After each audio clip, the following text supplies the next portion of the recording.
This morning, a Marine arrested in connection to his girlfriend's murder in San Diego is on his way back to the United States. Thanks for joining us. I'm Eric Connert. And I'm Neda Iranpour. Yeah, it is now 6 a.m. and here's what we're following for you. Raymond R.J. McLeod was just arrested in El Salvador by local authorities alongside U.S. Marshals from here in San Diego. McLeod has been on the run since June of 2016. That's when Crystal Mitchell was found beaten and strangled inside her apartment here in Allied Gardens. Now, he was on a list of 15 most wanted fugitives. U.S. Marshals say they will release more details on that arrest later on today. And this morning, more details coming to light after a civil lawsuit accusing former SDSU punter Matt Araiza and two other former players of rape. We are hearing more from the accuser as well as a response from Araiza's family. CBS 8's Chris Groh live in the newsroom now with these latest developments. Chris? Yeah, good morning, Eric and Neda. And this is an interview that the accuser did with CBS News. We actually spoke with her as well, too. But in this interview, she goes into depth about the night of the party where she says that she was raped and the fallout afterwards. We do want to warn you, though, the details you're about to hear are graphic. I was bleeding, I was crying, and my friend asked me what happened, and I told her I had just been raped. The accuser, now 18 years old, was 17 at the time of the alleged assault. The suit claims that she was raped by Araiza and others at a party last October. She says that she wrote in her journal the next day, quote, "All I keep replaying in my mind is being face down in a random bed just waiting for it to be over." Now, her lawsuit against Araiza also includes former player Xavier Leonard of SDSU as well as Nolan Iwaliko. That went public last week. Now, the three are all former Aztecs and are all accused of taking part in raping the young woman. Meanwhile, Araiza did go on to be drafted by the Buffalo Bills in the 6th round this year. The Bills claimed that they learned about the allegations in July but didn't release him until after the suit was filed. His attorney claims that Araiza is still innocent. He had what we call the deep pockets of these three young men. And I still think it's a money grab on her part on behalf of Mr. Araiza. That makes me really sick to the stomach. I reported it a day after it happened. I was 17 years old, and I had no idea who Matt Araiza was. Take a look at your screen right there. This is a statement from Araiza's family. It says the rule of law is innocent until proven guilty. This is not our experience. There has been a war waged on our son. He has been tried and convicted in the media based on information released solely from the alleged victim and her attorney. He has been released from his job, and our entire family continues to receive horrific threats of violence and death. We've all been canceled, every member of our family. There are multiple witness reports to deny the claims against him. The legal system is designed to find the facts and make decisions. They should be allowed to do that. Now, there's also a criminal case that has been forwarded to the San Diego County District Attorney's Office. This is not just a civil case. The San Diego DA will be the one who will decide if criminal charges are filed. Eric and Neda. Chris, thank you for that. Questions about the alleged rape dominated a news conference about the Aztecs football team's upcoming season opener. Coach Brady Hoke and athletic director J.D. Wicker briefly walked out, but Wicker came back and answered several questions, at one point becoming visibly emotional. One of our pillars is to create great human beings, and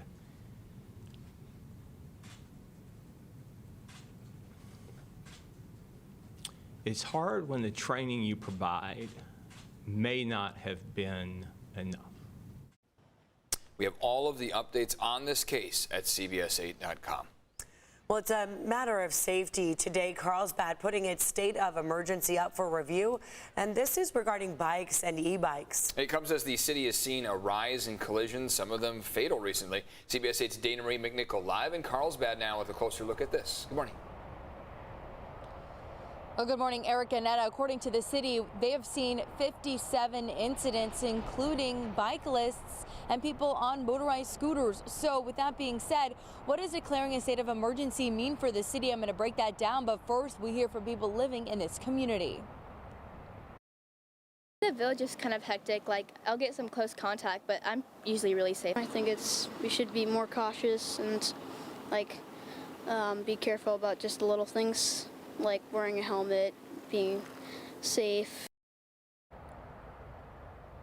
Now, with this declaration, Carlsbad City Manager Scott Chadwick has called on resources from the city's police, fire, transportation, and community education departments to help develop action plans to be presented at the City Council today. followed by a comprehensive plan on September 27th. Now, the emergency declaration allows the city to reallocate resources, expedite certain actions to address an existing or imminent threat. Now, the official declaration covers the safety of bicycles, e-bikes, and other motorized devices like electric scooters and motorized skateboards. Chadwick says in addition to adding miles of new bike lanes and passing new laws, promoting awareness and ramping up enforcement, they do still continue to see collisions, including 2 tragic fatalities within the past 17 days. Now, earlier this year in April, the City Council approved new Carlsbad-specific rules for e-bike riders, which does provide Carlsbad police officers with more enforcement options. The new rules conclude a diversion program where minors have the option to complete an e-bike safety course after their first offense. Now, the City Council will today consider whether or not to ratify the city's state of emergency. If ratified, the emergency declaration would then need to be reviewed by the City Council every 60 days until that City Council does decide to end the state of emergency. Of course, all in hopes of reducing the amount of fatalities, the incidents here in Carlsbad. So many people love getting around by these modes of transportation, but they need to be done safely. I'm Dana Marie McNichol coming to you live from Carlsbad. Henry, thank you. This morning, we expect to learn more about monkeypox in San Diego. The County Board of Supervisors is set to provide an update. This comes as the county gets ready to hold 2 monkeypox vaccine events in Chula Vista tomorrow and Thursday. You can book an appointment at myturn.ca.gov. Appointments for another vaccination event in the North County will be released next week. Which is great. Things really starting to heat up out there. Checking back in with Netta here. Yeah, they certainly are. So this excessive heat warning will take effect in less than 4 hours here at 10 o'clock this morning, as we've been covering all morning long. And we are working for you to find ways to keep you safe. So here's some advice for you. Drink plenty of water. In fact, it's a good idea to start that now. And then as you're picking out your outfit for today, pick something lightweight. Light colored clothes usually help when that sun is blazing. And stay indoors during the hottest parts of the day, usually between about 1 and 3 p.m. That's when we reach our peak heat. There are several cool zones throughout San Diego County. We have a link to those at cbs8.com. You can click on the help button. So let's talk about how hot things are about to get. As you see right there, a beautiful view for you. This, of course, of our coastline. It looks like Cardiff, and I don't see much cloud coverage, which is why this early morning we are feeling somewhat cooler. In fact, downtown, 70 degrees. You do see a little bit of a haze, but not much clouds, and that allowed the overnight temperatures to drop a little bit. That's typically what we see. So 65 in Escondido, 64 in Poway. Enjoy the cool breeze. Open your windows if you're up right now and allow that cool air to come on through, because now that sun is rising, we are going to start to feel the heat fairly quickly here in the next couple hours. That's why that excessive heat warning will start at 10 o'clock. You see how widespread it is from Fresno all the way to our border, Nevada, Arizona, partly included in it. And here's what we can expect from this. So over the next several days, 6 to 7 days, our beaches will get up to 92 degrees in some areas.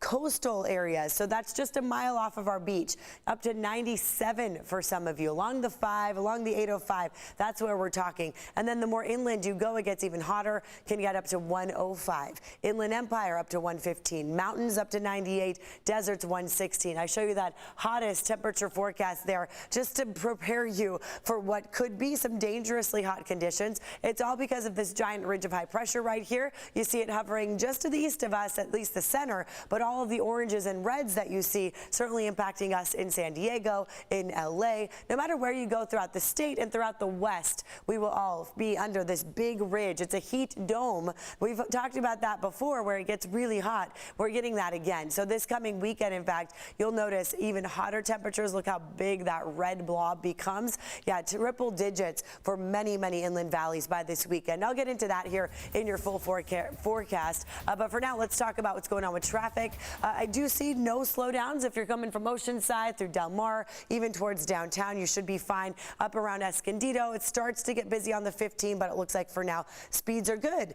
The only incident I'm noticing would be right here at the 8 on the eastbound side at the 805. So you may need to work your way around some law enforcement that could be out there right now clearing the scene. But drive times, we're all in the green. Speeds are looking pretty nice at this hour. Eric.